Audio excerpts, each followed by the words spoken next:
Greetings from Harmonic Forex, fellow traders. This is Snehan Tyres. How has week 2 treated you in 2015? Well, as you can see from my chart, last week was an absolute surprise. I would even call it a shocker in terms of how the market moved. So what really happened? The Swiss National Bank decided to remove a floor that they had between Euro and Swiss. And because of that, we saw some crazy moves. It's a move that we haven't really seen in about 4 years since the 2011 Japan earthquake. And a lot of people were left shell-shocked. I've heard of banks losing a lot of money. We've heard of brokerages going underwater and just having no funds to cover their losses. And I think this could be attributed to the fact that they might have traded without a stop loss, fundamentally basing their trade saying that, okay, this flow will not be removed. It also could be that the movement was so severe that they just did not have time to get out of a trade. So I want to take you through what exactly happened so that you guys understand the fundamental reason behind it, and also definitely prevent yourselves from getting caught in a situation like this again. So let's take a look at the Swiss franc from a fundamental perspective. Now, I guess even before I started trading, maybe somewhere in 2007, you would have seen that the franc had started strengthening quite a bit against all currencies. And the reason for this is because the Swiss franc was considered to be a safe haven. So what does a safe haven mean? It's a currency that is very liquid, and also a currency that is accepted to be a kind of a currency that will save you during any sort of recession or financial crisis. So as you know, there was some sort of a financial crisis in 2008, and then it carried on to 2009, and even until 2011 the effects of it were seen. So as you can see, if you look at any Swiss pair, you would have seen that the Swiss franc would strengthen. It would have strengthened drastically. And then it came to this point in 2011, maybe around September, where the Swiss National Bank said, okay, we do not want our currency to strengthen any further. The reason for that is because it hurts their economy. When you have a very strong currency, it's not good, neither should it be very weak. It needs to find that kind of the fine balance in between. So they said, okay, enough of this. We are not going to let it strengthen any further. We are going to artificially peg the euro versus the Swiss at 1.2. So what happened from that point onwards was that for the last 3 years, this pair started strengthening. Or rather, the Swiss franc started weakening, and every other currency against the Swiss franc started strengthening. So you could see that progressively, from 1.14 it went up to 1.55, which was what we saw at the end of last week. So it hit this somewhere in February or middle of 2012, and it's been ranging between this lower level, which is about 1.4 to 1.55. So this was the market norm, and of course this was changed just last week. So what exactly happened last week, which was week 2 of 2015?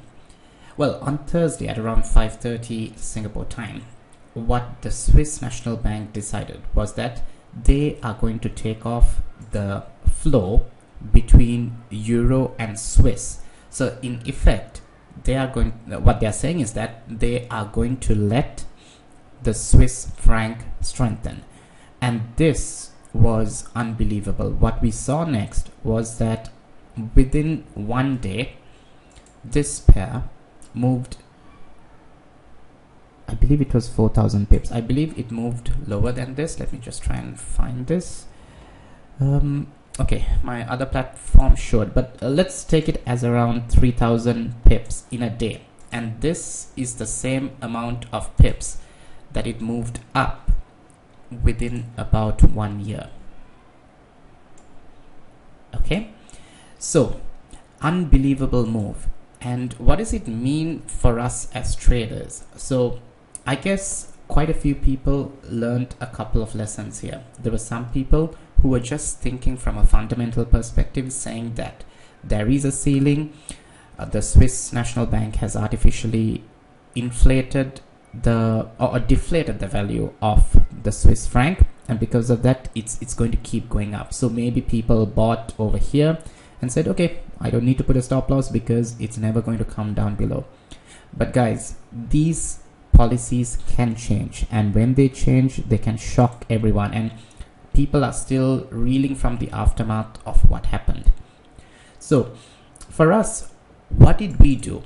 Well, quite interestingly, we took this trade, and we don't really look at fundamentals when we trade harmonics, but what we looked at this was, we said that the market is coming to a high of 2014. 2014's high was 1.5539. Terry put out a signal to our inner circle, which is our private clients, and he said there is a cluster of Fibonacci somewhere around here, and we are going to look to short. What we did was we put out a signal number 53, which you could see in the post below, and we said we're going to short around here, and our stop loss is going to be about 25 pips above here. So to be precise, it was somewhere around here. And then what happened was, we could not predict the news. We had no idea this was going to happen, but what happened was really brilliant for us, because we shorted.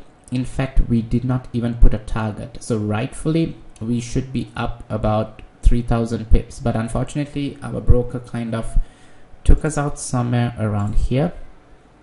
I got out somewhere around here, which was still very good money, about 1,200 pips, if I recollect. Well, it was further down, but it was really good in that sense. So I guess this could be a harsh lesson for those people who trade without a stop loss. At the end of the day, I would say there are a couple of lessons you need to learn.